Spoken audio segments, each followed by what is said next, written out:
Rally काढत जेव्हा आले, खरं तर त्यांना माहिती नव्हतं की मी त्यांच्या गाड्यांच्या, त्यांच्या स्कूटर रॅलीच्या बाजूनी जात आहो. पण मग आनंद झाला की आमचे शिवसेनेचे मित्र 100% साऊंड मध्ये महायुतीच्या आणि माझ्या विजयाच्या घोषणा करत होते. तेव्हा मला विश्वास झाला की इथं माझ्या महायुतीचा कोणताही कार्यकर्ता हा कृत्रिम प्रेम करत नाही, हा नैसर्गिक प्रेम घेऊन अब की बार 400 पार हा भाव घेऊन काम करतोय. मी राष्ट्रवादीच्या मित्रांना धन्यवाद दे की आमचे राष्ट्रवादीचे नेते मंत्री रोज मला फोन करतात आणि जसं काही राष्ट्रवादीचा उमेदवार उभा आहे या भावनेनी मग टिप्स देतात कि भाऊ यहाँ पे ध्यान देना है, भाऊ इसको फोन करना है, ये व्यक्ति पे नजर रखना है. तेव्हा मग मनात एकच विचार येतो की ही निवडणूक माझी नाही, ही निवडणूक बंधू भगिनींनो तुमची आहे.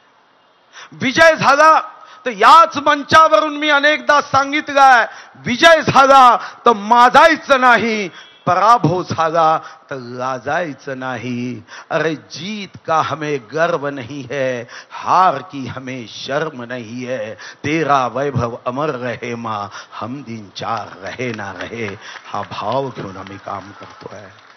आणि हे माझं सौभाग्य की विश्वगौरव, देशगौरव नरेंद्र मोदीजींच्या नेतृत्वात आज जेव्हा देश एका सर्वोच्च विकासाच्या बिंदूवर जाण्याची तयारी करताय, तर मी तर हे समजतो की कदाचित आमचं शेकडो वर्षाचं, शेकडो जन्माचं पुण्य असेल की भारत मातेच्या गर्भामध्ये आमचा जन्म झाला. पण कदाचित आमचं शेकडो जन्माचं पुण्य असेल की या देशाच्या स्वातंत्र्यानंतर आम्ही श्रद्धेय अटल बिहारी वाजपेयी, श्रद्धेय अडवाणी आणि आता श्रद्धेय मोदीजींच्या नेतृत्वात कार्यकर्ता म्हणून काम करण्याची संधी मिळाली. हे तर आमच्या आयुष्यामध्ये सौभाग्य आहे. निवडणुकीला आपण उभे आहोत ती विकासासाठी, देशासाठी.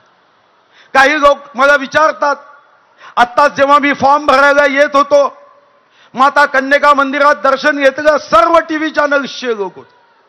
मला असं म्हणाले कि भाऊ इस चुनाव में 2 विषय है, 2 प्रश्न है, प्रचार के 2 माध्यम है.